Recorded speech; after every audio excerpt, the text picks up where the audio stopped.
उस पे इतना ध्यान क्यों देना है? ये जो भावनाएं हैं, अगर आपने उसको मेरा मान लिया है तो व्याकुल ही व्याकुल करेगी। जो ये व्याकुलता है अपने आप में एक भावना है। तो ऐसा लग रहा है कि आपने मान रखा है कि ये भावनाएं आ रही हैं और मैं उनको देख रही हूँ और वो मुझे व्याकुल कर रही है। क्या ऐसा हो सकता है? दृष्टा को कौन व्याकुल कर सकता है? तो यहाँ पे एक अशुद्धि छुपी है कि भावनाएं ठीक है, मैं नहीं हूँ, मिथ्या है जो भी अनुभव है, लेकिन उनकी प्रतिक्रिया मैं हूँ, है ना? ये एक अज्ञान बच गया है।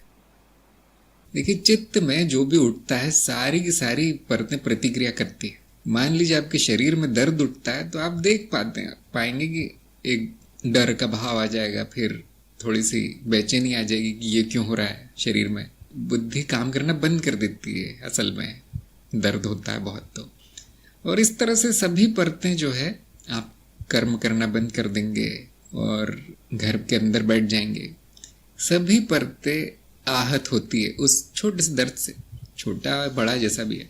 और फिर हम ये सोच लेते हैं कि दर्द तो मिथ्या है, शरीर में हो रहा है, सिग्नल है वो तो, दर्द तो बस कि शरीर में कुछ गड़बड़ है, चोट लगी कहीं। और ये जो प्रतिक्रिया वो मैं हूं।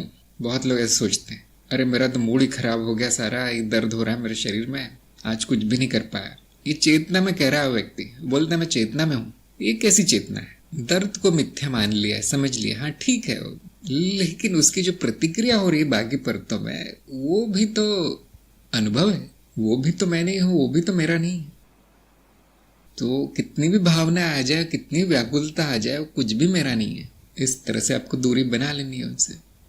बहुत लोग होते हैं बहुत लोग इस अवस्था में फंसे होते हैं प्रतिक्रिया को, क्योंकि प्रतिक्रिया बड़ी सूक्ष्म होती है और बाद में आती है। विचार आ गया मन में कोई, अब उसकी प्रतिक्रिया शुरू हो जाती है। अब वो सोचते हैं कि ये तो मैं हूं जो विचारों का दृष्टा है और प्रतिक्रिया भी मैं ही कर रहा हूं। क्योंकि जैसे ही विचार आया, चेतना आई, उसके बाद वो रुक जाते हैं कि चलो मैंने देख लिया इस विचार को, अब आगे देखने की जरूरत नहीं है। लेकिन अभी तो शुरुआत हुई है उसकी, अभी तो प्रतिक्रिया आनी है, अभी तो कर्म होने हैं, अभी तो कर्म फल आने हैं। ये कौन देखेगा? ये भी संपूर्ण चेतना में होना है। तो देखिए, चेतना खेल थोड़ा सा पेचीदा है, थोड़ा सा ध्यान रखना पड़ता है, क्योंकि चित्त घुमा देता है, चित्त बेवकूफ बना देता है आपको मतलब बुद्धि को।